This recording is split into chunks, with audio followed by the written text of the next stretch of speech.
A partir de la Edad Media se construyeron cientos de molinos hidráulicos en el País Vasco.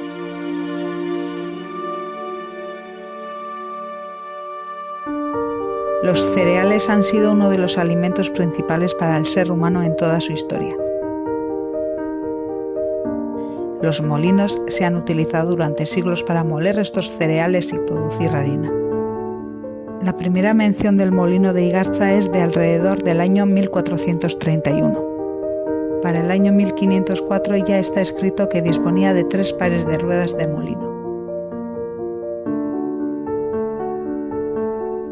Para mover estas ruedas de molino utilizaba la fuerza del agua del río Oria.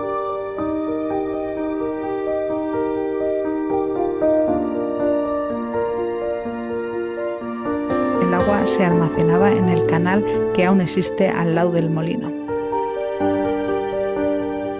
Hasta esa época el principal material de construcción era la madera, material abundante y económico, y por tanto el molino, la casa del molinero y el canal eran de madera. Pero en 1611 se realizaron mejoras en la infraestructura hidráulica, esta vez utilizando piedra. En el siglo XIX, con la llegada de la industrialización, se cambiaron las turbinas de madera del molino por unas de hierro y se mecanizó el sistema de molienda.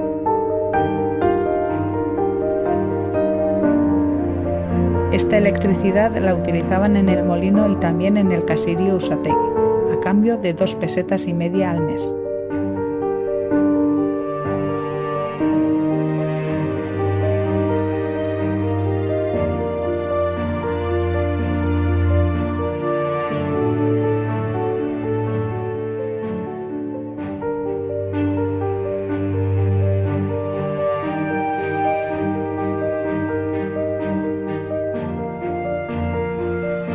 El horno que podemos ver hoy en día en el molino se instaló en el año 1970.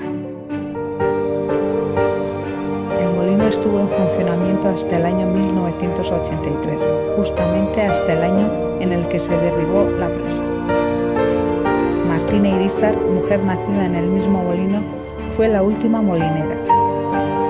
En el molino se puede ver cómo era la vida diaria de los habitantes del barrio Igarza, ya que iban al molino para moler el grano, a comprar el pan o a utilizar el primer teléfono de los alrededores.